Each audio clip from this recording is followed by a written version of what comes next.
DC machine acting as a generator, DC machine acting as a motor. Okay, generator is nothing but it is converting mechanical energy to electrical energy. If it is output is DC, then it is a DC generator. Motor is nothing but it is the electrical machine which will convert the electrical energy into mechanical energy, but the input is DC power supply. Okay, that is with respect to the what? What is the meaning of generator? What is the meaning of motor with respect to the DC machine? Working principle of DC generator is what? Which will works on the principle of dynamically induced EMF principle. Whenever flux linking with respect to the conductor changes, will causes the induced EMF. This is the working principle of DC generator. Then with respect to the motor, whenever current carrying conductor is placed in the motor, will experience a force. Because of that reason, the mechanical energy to be produced. That is the what? The working principle of the DC motor. Okay. Then with respect to the construction point of view, parts of the DC machines are what? There will be a rotating part. Then there will be a stationary part. Rotating part is itself is called as armature. Then this armature itself is having armature slots. These armature slots are get connected to what? Carried armature conductors.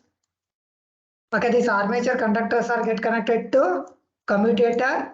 Over this commutator, carbon braces are placed. Okay, rotating part of the DC machine is called as armature. This armature is having a number of armature slots. These armature slots carries the armature conductors.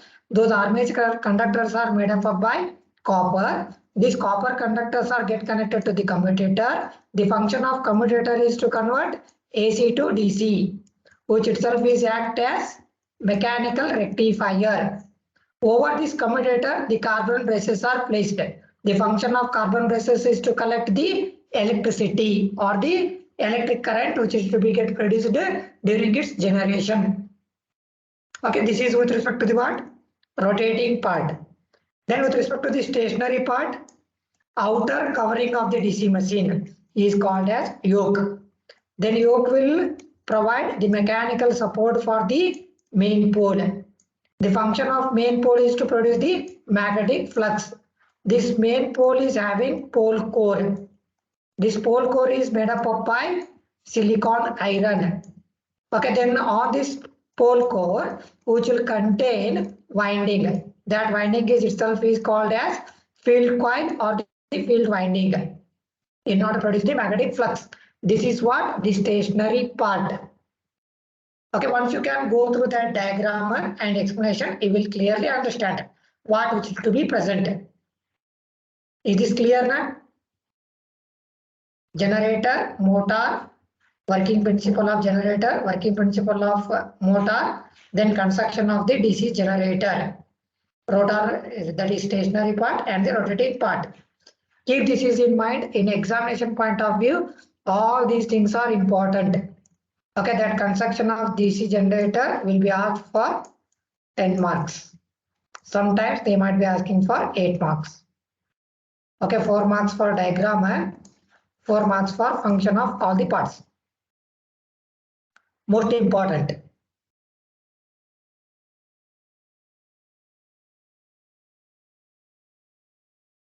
All of you listening me, confirm, raise your hand.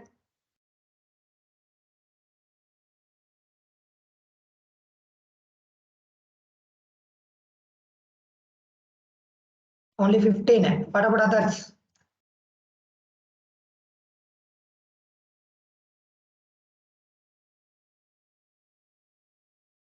Drop your hands. Okay, now we can proceed for the classification of the DC generator. Okay, with respect to the DC generator, the armature is having a magnetic coil. According to that magnetic field excitation, we are divided into 2 types. Okay, whatever the supply you are going to provide with respect to that of field winding of the DC generator, will divide it into 2 types. One is separately excited, then another one is self-excited. It means field winding of the DC generator is supplied from external DC power supply in order to produce the magnetic flux. That type of machine is called as separately excited. If the field winding of the DC machine is supplied from its own generation, that is from the armature of the generator, okay, that is called as self-excited. Depending on field winding which is get connected to the armature, if the field winding is connected in series with armature, then it is called as series DC generator. If the field winding is connected in parallel to the armature, then which it is called as shunt DC generator. If the combination of series and shunt both are present, then that itself is called as compound DC generator. Okay, based on that series winding connection, based on shunt winding connection, we can again divide that into a short shunt and the long shunt. Okay, depending on that, flux which it is produced from the series field is pi SE, flux which it is produced from the shunt field is pi SH. If the flux is additive in nature, then which it is called as the cumulative type of compound DC generator. If which is having a difference, okay, pi SE minus pi SH or pi SH minus pi SE, that type of generator is itself is called as differential compounded DC generator. These are the different types of DC generators. One is based on the supply which it is given to the DC generator, that is separately excited or the self-excited. With respect to the self-excited, the power supply will be given from the own generating power. Okay, based on field winding, how we are going to connect with respect to the armature, we will divide it into three types. One is series, shunt, and the compound. If the field winding is in series with respect to the armature, then it is called as series DC generator. If the field winding is connected in parallel to that of armature, then which it is called as shunt DC generator. If there will be a presence of both series and shunt windings, then which itself is called as compound. But with respect to that compound, how we are going to connect the series, how we are going to connect the shunt windings, that will divide it into short shunt and the long shunt. If the flux are additive in nature, then it is called as cumulative. If the fluxes are different, then which it is called as differential compounded generator. Okay, this diagram and this flow chart also you have to copy in your notes. Okay, I will check it out in next class notes what you have written. One is the diagram of DC generator and these types of DC generators. It should be there.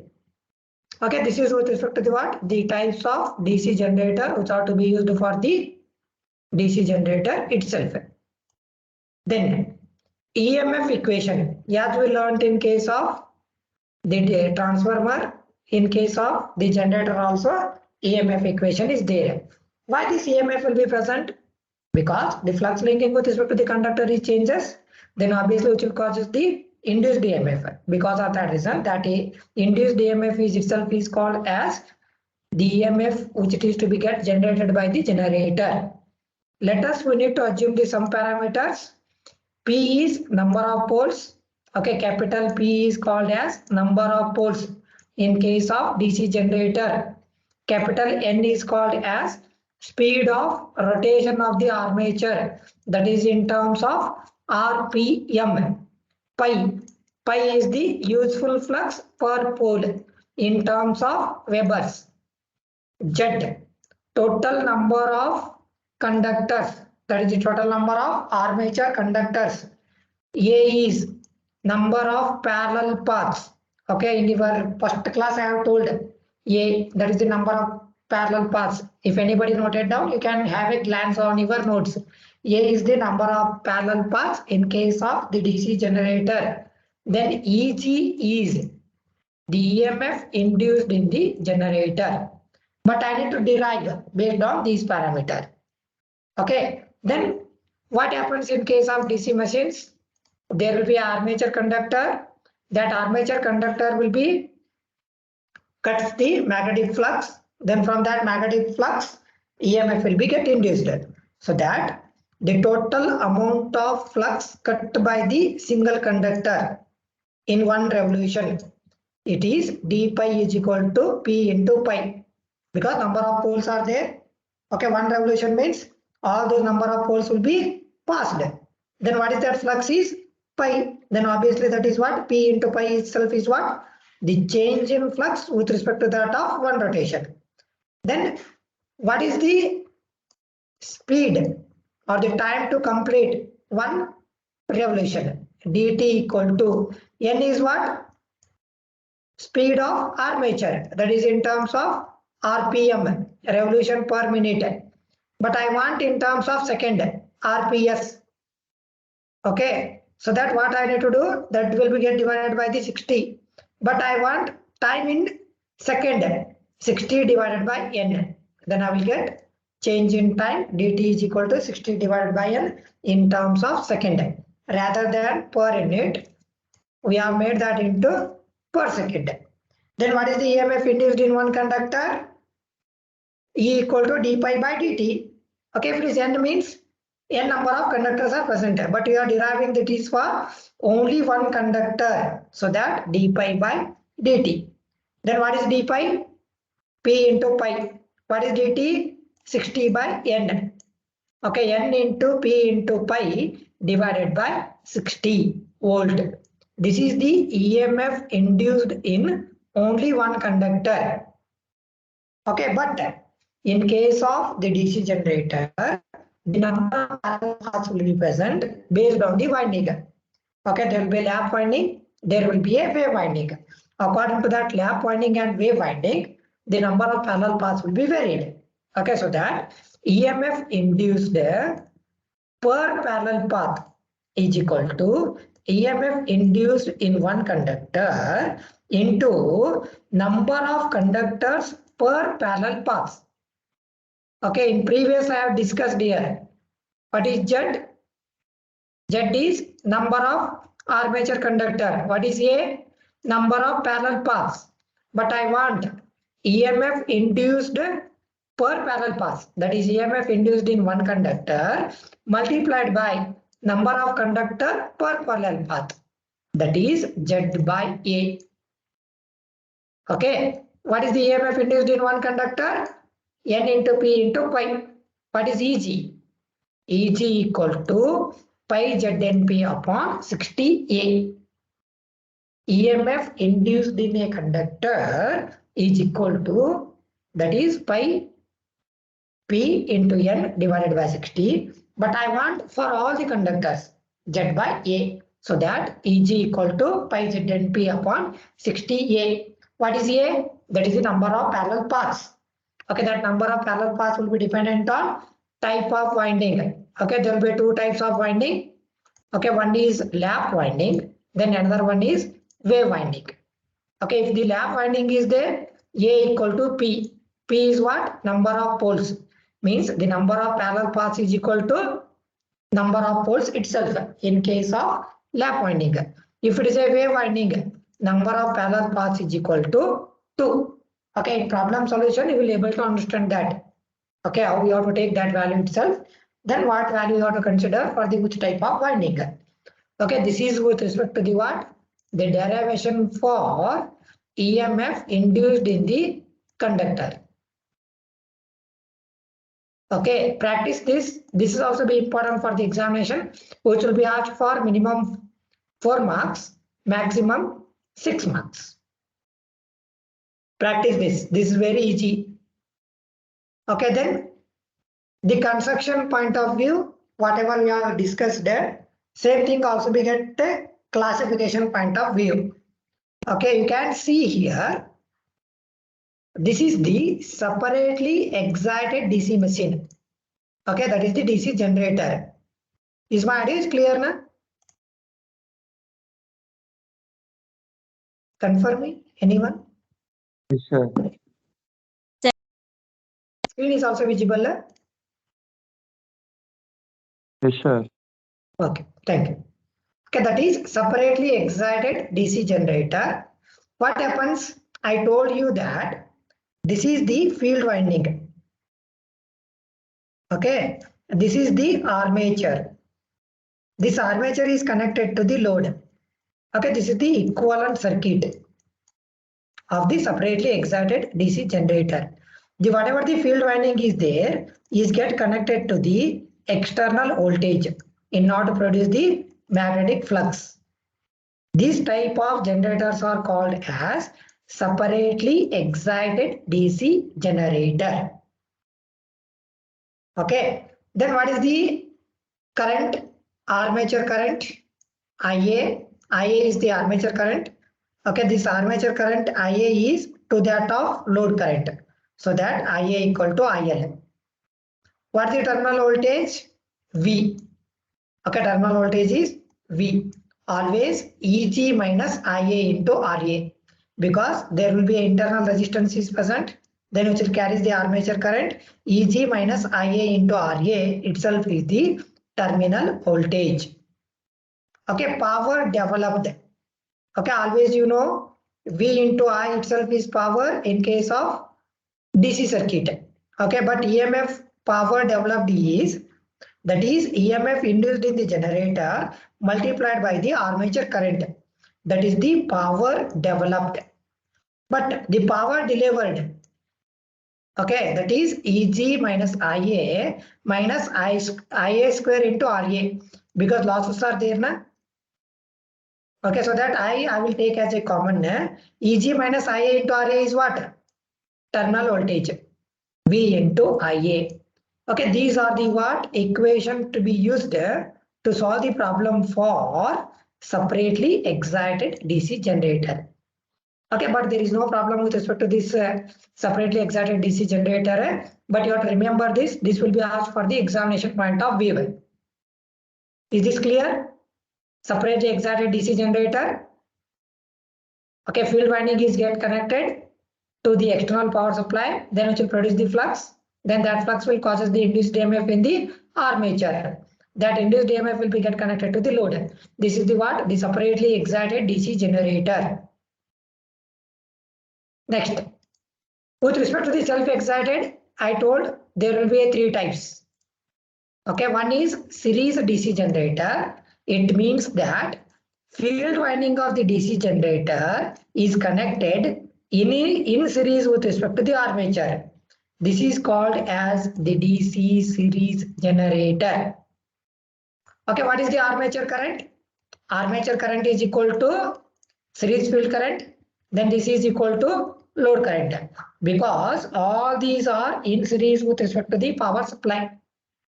Okay, so that IA equal to IC, which is equal to IL. Okay, what is the voltage? There will be a resistance which is offered by the armature. There will be a resistance which is offered by the series field. So that EG minus IA into RA plus RAC. Okay, this is with respect to the what? The terminal voltage. Then power developed. Here will also be same. EG into IA.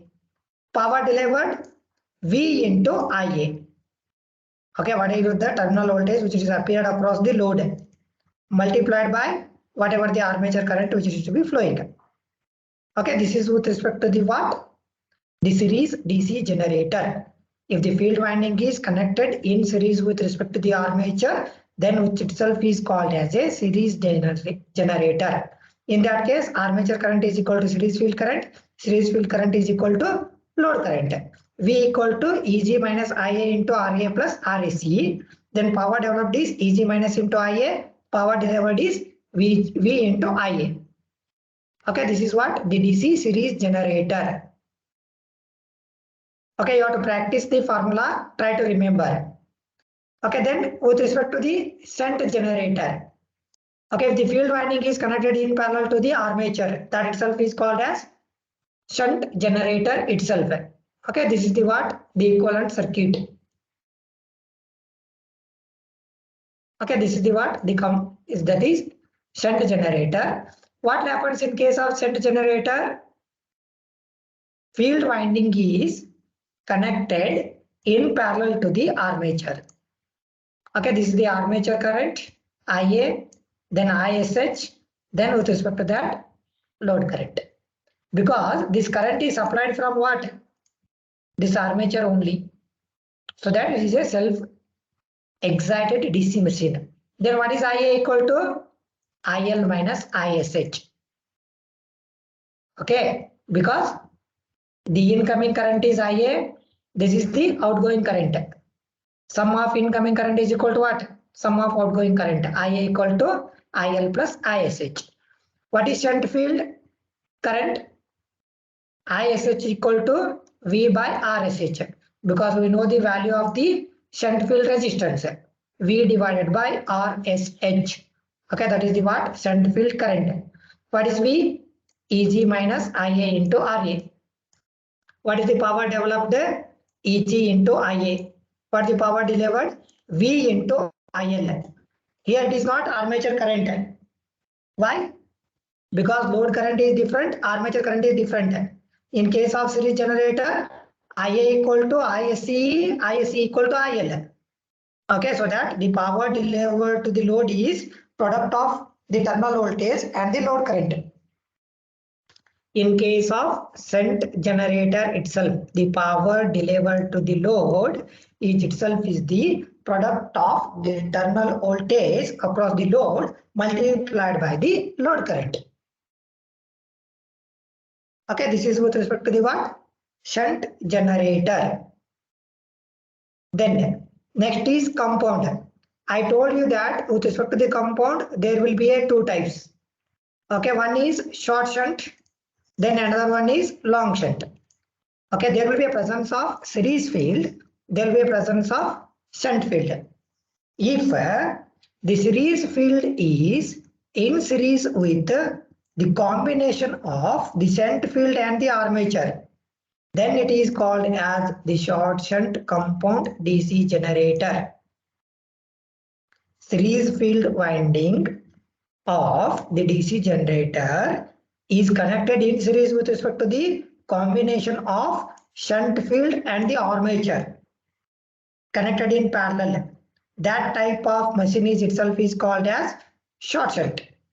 Okay, you can see here, this is the armature current. Okay, which will provide shunt current and the series current. Okay, then what is I? That is series current, ISC equal to IL. Okay, then shunt current is what? V plus ISC into RSC divided by RSH. That is the shunt field current. Then what is V? EG minus IA into RA minus ISC into RA. Because this will also having a sum drop now. I want V. EG is the induced EMF in the generator, but which will having a armature resistance. So that IA into RA, then we'll get the terminal voltage. What is the power developed? EG into IA. Then what is the power delivered? V into IL. Okay, this is with respect to the what? Short shunt compound DC generator. Okay, but only you need to remember shunt generator. That is more than enough for the examination point of view. Then, next with respect to the long shunt compound DC generator. Okay, you can see the difference between these two. Series field is connected in series with parallel combination. But the series field is connected in series with armature and parallel to the shunt field. This is called as long shunt compounded DC generator. These two are having a difference. You can see. Okay, that is what? The long shunt.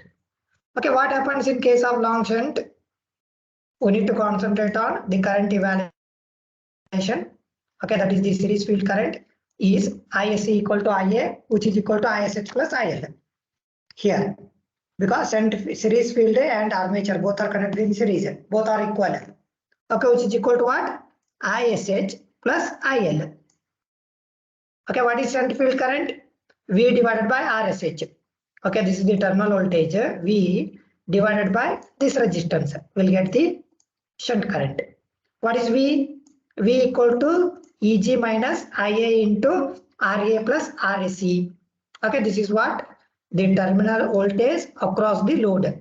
Okay, that is V is equal to Eg minus Ia into RA plus RSE. What is the power developed?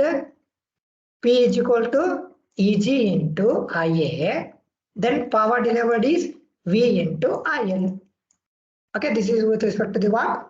Long shunt compounded DC generator.